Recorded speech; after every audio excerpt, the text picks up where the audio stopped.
Matt, thank you for joining us. Of course.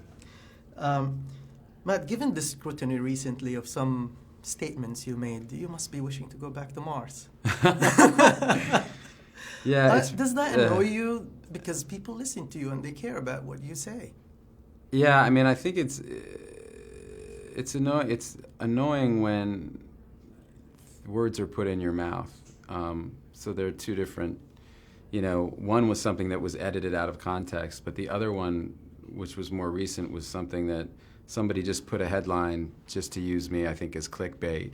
And it wasn't something that I said, and nor was it something that I believed. So the journalist who did that was, could very easily have looked at a body of statements I'd made over the last 20 years, or, they just were either lazy or not paying attention, or not really interested in paying attention, or just flat out incompetent. And so it's tough. On the one hand, you get riled up, because you take offense because it's not true. And then the other hand, you go, well, what can I actually do about it? You keep talking about it, it just gives them more opportunities to get clicks. You know what I mean? And so it's kind of weird to know what to do in that situation.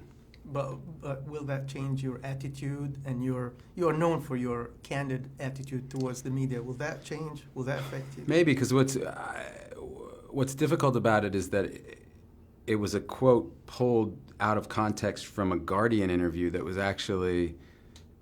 actually perfectly credible, and like the journalist for the Guardian was great and doing their job great, and was a proper journalist, but like when these things get mined for like one sentence, so that somebody who's a blogger can use my name to get people to come click over to their site, it's tough. It's a new problem. It's just something that I think everybody in my position is having to kind of recalibrate. Well, what does this mean, and what's my responsibility here, and when should I just not talk, or how should I change my behavior?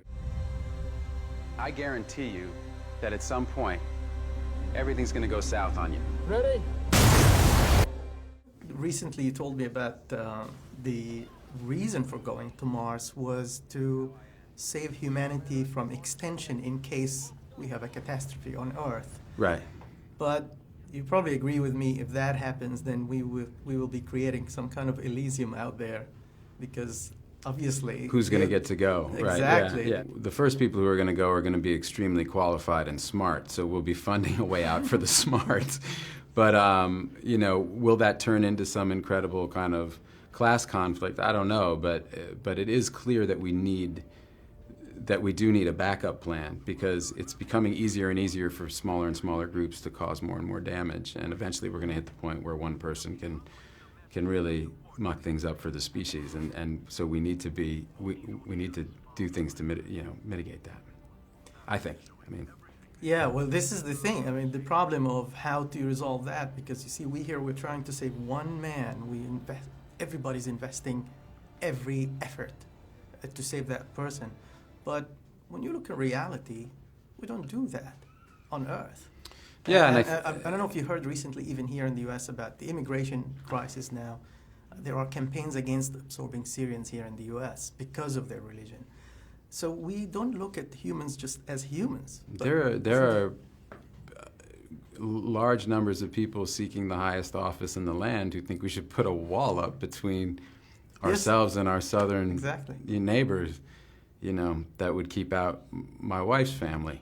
I see this movie as kind of a hopeful reminder that every life is precious and every life has value and every life is worth fighting for.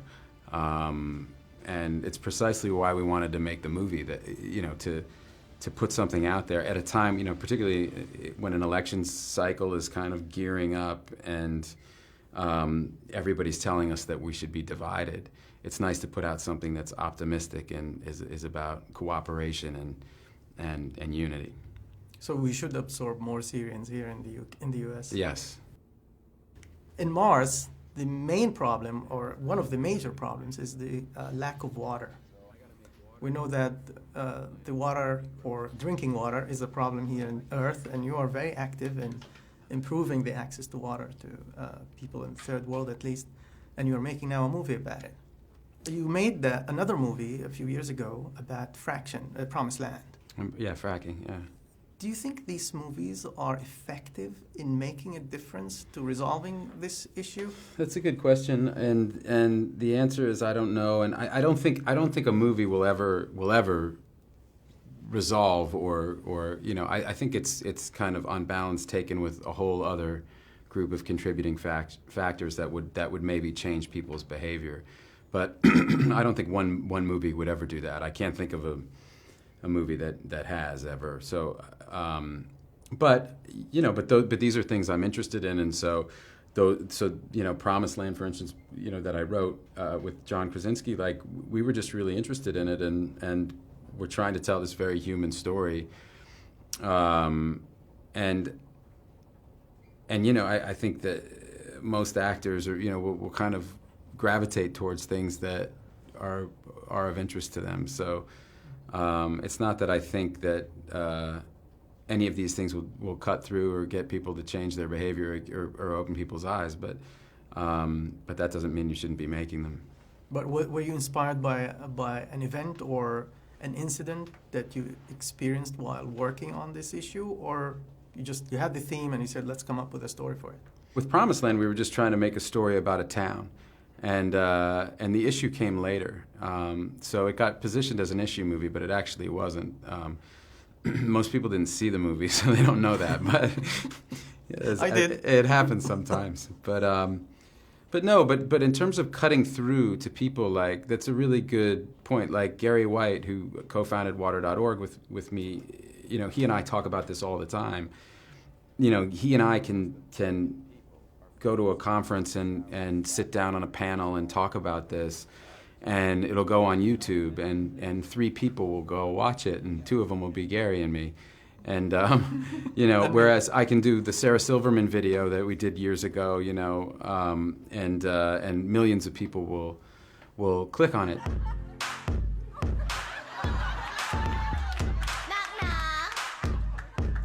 Who's that knocking at my door?